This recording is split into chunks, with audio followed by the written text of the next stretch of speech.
Just add like putting your hand over his face at some point. Just like, this should be, if the last movie was chaos, this is chaos times 10.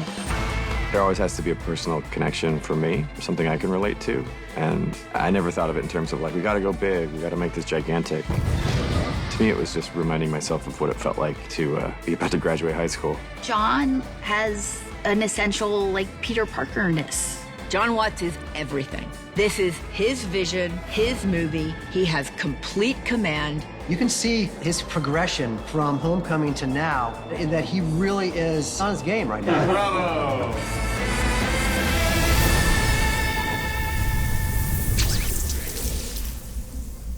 So do you like make your own webs inside of your body? I feel like you're teasing me right now.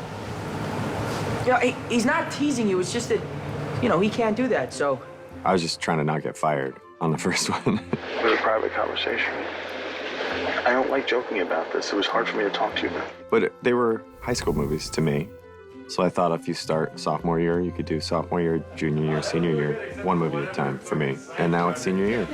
John Watts just rolled up his sleeves and brought this tone that felt a little bit younger, a little bit more subversive in a comedic way. He brought this quirky sensibility. John Watts came in and he said, I want to do it like a John Hughes movie. That was entirely his idea from the very beginning. This is sort of his Breakfast Club. This is kind of his journey into that arena. John has this incredible ability to relate and then show the world that kind of teenage perspective. What was really interesting about it for me is John's sensibility of this almost high school comedy wrapped into this Marvel universe. What I think separates his versions of Spider-Man is that it's not serious. What I love about John Watts is the way he's able to undercut the seriousness of the films by layering in that these kids just want to go to college. He loves bringing out the humor. He's encouraging us to improvise and to kind of throw in. When he's got the takes that he wants, he'll always say, okay, one more just for you. Do what you want to do.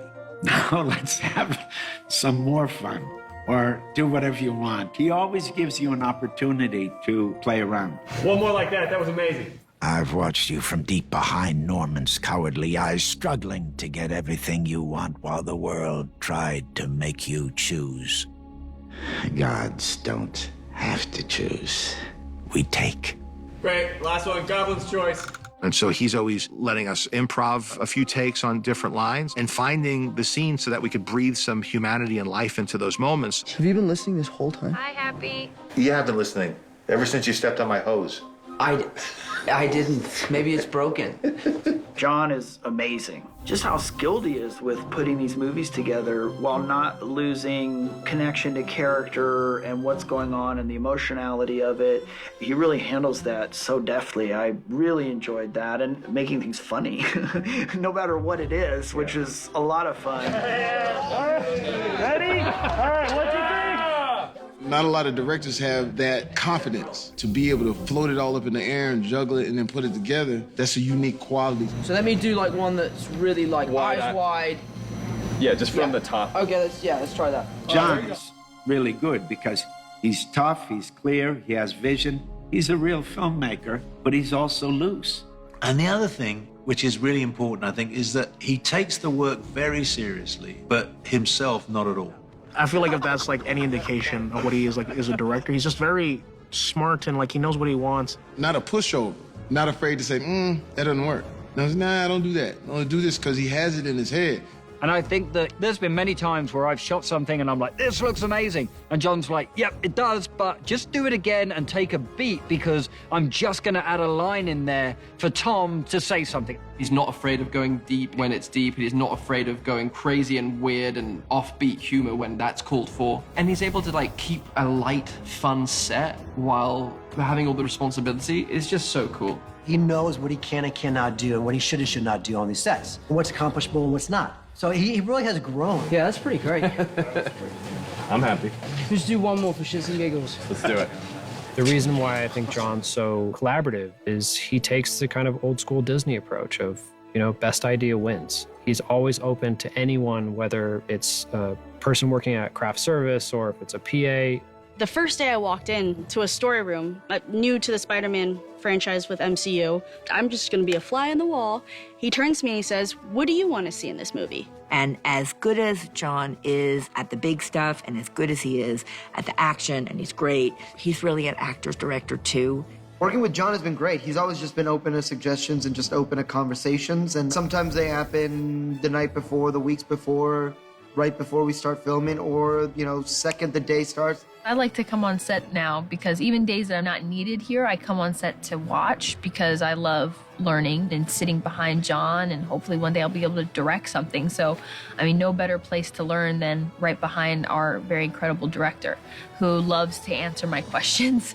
He's never above just putting himself out there, being with the actors as they're trying to figure it out. On set, we collaborate. He gives me line readings that are so good. And then at the end, I think it looked back, it's like, so who's coming with me? Someone's coming with me. Yeah. One of the reasons I enjoy working with John Watts so much is because there's a tremendous amount of freedom within the parameters of what the day's work is. And I think that's what has made these movies so much fun to make. These Spider-Man films wouldn't work if John wasn't that collaborative.